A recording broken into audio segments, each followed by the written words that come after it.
In this video, we are going to learn about the cells, their EMF, terminal voltage and internal resistance. And today's question is whether inductor is a linear device. You have to answer whether it's yes or no. Okay, it's a yes or no question. Whether inductor is a linear device. You can answer yes or no in the comment section or in the Telegram group. Now, let's start with the definition. What is a cell? What is a cell? Not biology cell, it's a electronic cell. Electronic cell, where we get electrical energy. So I'll write the definition. A cell is a device. A cell is a device which converts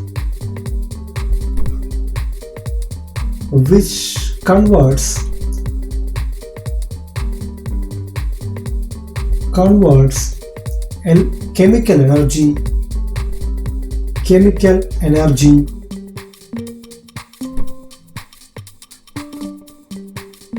into electrical energy. So this is the basic definition of electrical energy. This is the basic definition of cell. A cell is a device which converts chemical energy into electrical energy. Now we will see exactly what it is. So all of you know the symbol of, I hope all of you know the symbol of a cell. How a cell is drawn? A cell is like this. A longer lead and a shorter lead. The longer one is the positive terminal of the cell, shorter one is the negative terminal of the cell. Now, this is a basic construction of a cell. See, the white color lines indicates the electrolyte. So this is the electrolyte. Electrolyte. What do you mean by electrolyte? A conducting solution. Conducting solution. That is what mean by electrolyte. Conducting solution. Now here we have two electrodes. This is the anode. This is the anode. And the green one is the cathode.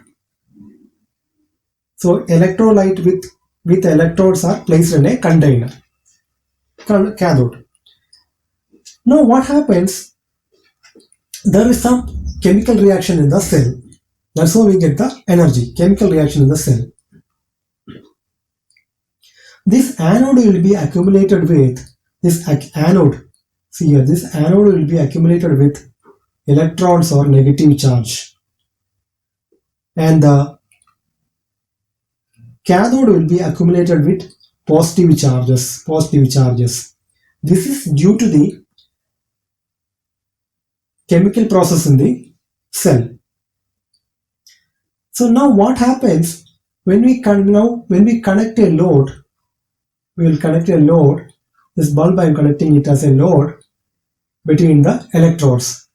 Now what happens? The current start flowing. The electrons will move from this anode to cathode. Obviously, the current direction is just opposite to the electron flow. Now, one thing we have to understand, the circuit has to be completed for the electron. So the electron will be moving from here, from the anode. It will come here to the cathode. Again, it comes here, and it reaches here, and it will get into here. This electron gets here. That's how it completes the circuit. But there is a logical question, because when electron is coming here, the positive charge should attract this positive charge on the cathode should attract the electron. Why it doesn't happen? Because there is a exothermic. There is something called exothermic reaction. Exothermic reaction inside the cell. Exothermic reaction. The cell that provides the energy to this electron to jump to this anode. That is why it is going to the anode. And see, what you have to remember, this cell never produces energy. Cell never produce energy. Let me write it here. Cell doesn't produce energy. Not energy, doesn't produce. Cell doesn't produce charge or electrons. Charge or electrons. Electrons. Then what happens? This cell provides a potential difference. Cell provides or maintains a potential difference between PD, potential difference between electrodes, so that there will be a continuous flow of electrons. And from where the energy is getting to these electrons, these energies in this area, when the electron moves from the cathode to anode, when jump from the cathode to anode, these electrons are acquiring that energy. With that energy, the electron is flowing through the circuit. This is the basic working of a cell. And these electrodes together, this anode and cathode together is known as electrodes. You should know this. These two together are known as electrodes. Okay, so this is the basic working principle of a cell. Now we have to find, there are two types of cells. Okay, there are two types of cells.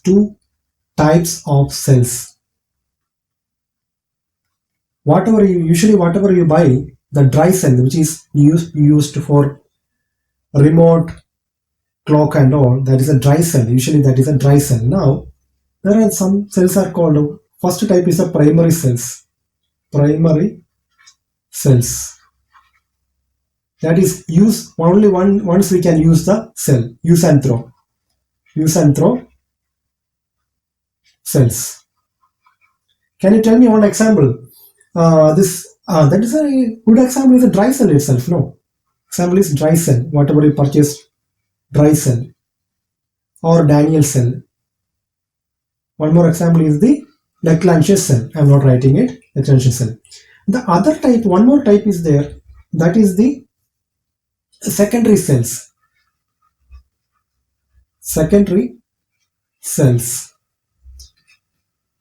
are reusable. That means it can be a recharge. We can recharge. Reusable cells. These are the reusable cells. Example, what lead acid. Yesterday we have studied lead acid in the previous video. Lead acid cell. Then what else is there? Nickel cadmium cell also rechargeable cell. So if a cell is rechargeable, it comes in secondary type cells. If only use and throw, only once we can use it. Sorry, it is a primary cell. Now we have to understand what is EMF of a cell. EMF, what do you mean by EMF of a cell? That's what we have to understand next. Now this is my cell.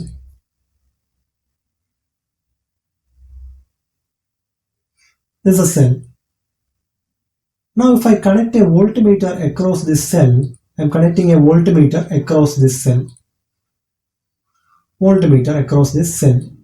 Now whatever the reading this shows, whatever the reading this voltmeter shows, that is the EMF of the cell. EMF means what? Electromotive force. Electromotive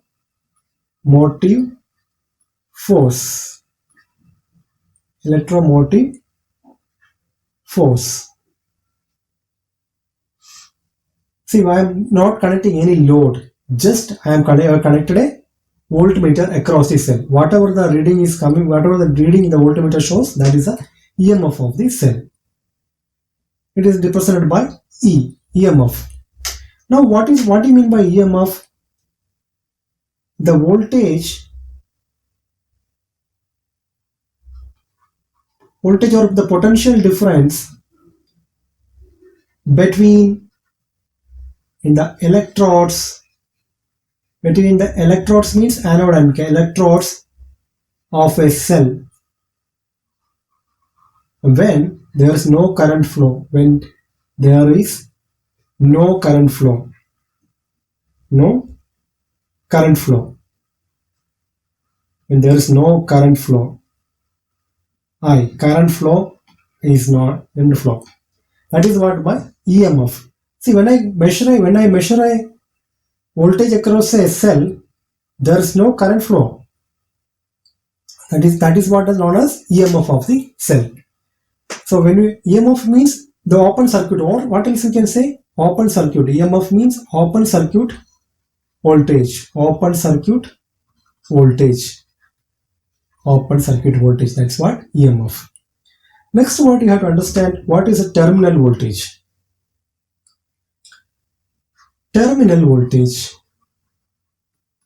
Terminal voltage. Voltage. Now, I asked you to get a 1.5 volt battery from the shop. You got one battery. 1.5 volt battery we got. Okay. I had a load. I have connected. My resistor is a load. I have connected the load to the battery. But when I connected one voltmeter here across the load, I am getting only 1.4 volt. Where the 1 volt has gone? Not 1 volt, 0.1 volt. So 0.1 volt has gone somewhere. Okay, so now we see here, this is what that this is the terminal voltage.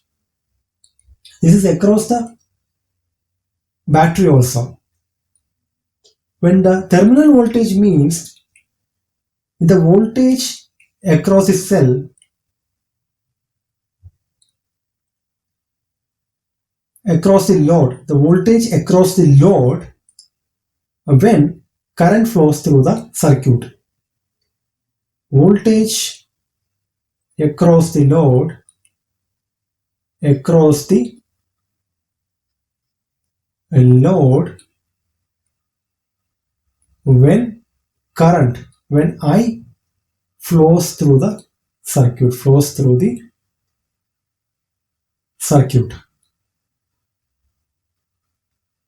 See now, but where is 0.1 volt? That is due to internal resistance of the circuit. The circuit is actually like this. There is a internal resistance is there in the battery. So this is the internal resistance. It is small r. Small r. Here only I have connected the load. This is my R. This is a load resistor, okay? And this is my EMF. So EMF is open voltage, open circuit voltage. Terminal voltage is the closed circuit voltage. Always closed circuit voltage will be lesser than the open circuit voltage in case of a cell. Now we'll see. Now we know that there is an internal resistance inside the cell. Internal resistance. Internal resistance. How to find the internal resistance of a cell? Now we know that there is a drop due to internal resistance. And now this is our battery, not battery, sorry, cell. We have to say cell. And this is the internal resistance of the cell, small r, internal resistance.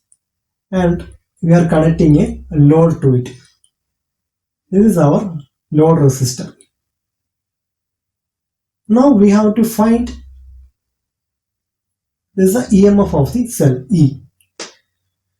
And when current is a series circuit, right? It's a series circuit, so current I is flowing through the circuit. When current I flows, there will be a voltage drop across this resistor, that is V.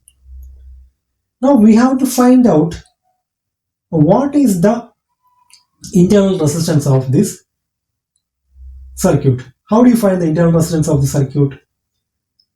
I will apply Kirchhoff voltage law. So the current is flowing like this, clockwise direction. So we'll start from this point. From the negative terminal of the battery, we are writing the KVL. So it's a rise in potential. So we are from here we are moving. So it's a rise in potential. If you don't know KVL, please watch my KVL video. I have explained clearly. So this is a rise in potential. So it is plus E. And the current is flowing here. So current will flow from higher potential to lower potential. So it's a voltage drop. So minus, what is the current? I. What is the resistance? R. So the current is coming here. Again here also current is flowing from higher potential to lower potential. So this also minus I. Small r is the internal resistance equal to 0. Now if we rearrange, we'll get the internal resistance. E minus IR equals I into small r. This is the internal resistance. Now what is the internal resistance? R equal to E minus IR upon current I. This is the equation for the internal resistance. Okay, so you should remember this equation. I think you need not remember this equation. Better than that, what you can do, you have to remember this diagram. This diagram, once you know how to write it, you can easily, anytime you can derive the equation. What is the internal resistance of a circuit? Before winding up today's lecture, we'll see how we can, what are the factors affecting the internal resistance. Internal resistance. Internal resistance depends on the area of the electrodes. Area of electrodes. If area is more, your internal resistance decreases. And another factor is distance between the electrodes. How far is distance between the electrodes? How far is these two electrodes? The lesser distance, internal resistance decreases between electrodes. And what is the one more factor is there, that is the concentration of electrolyte. The more the concentration, less resistance. Concentration of electrolyte. Concentration of electrolyte. And the final one is the temperature. If temperature increases, this resistance decreases.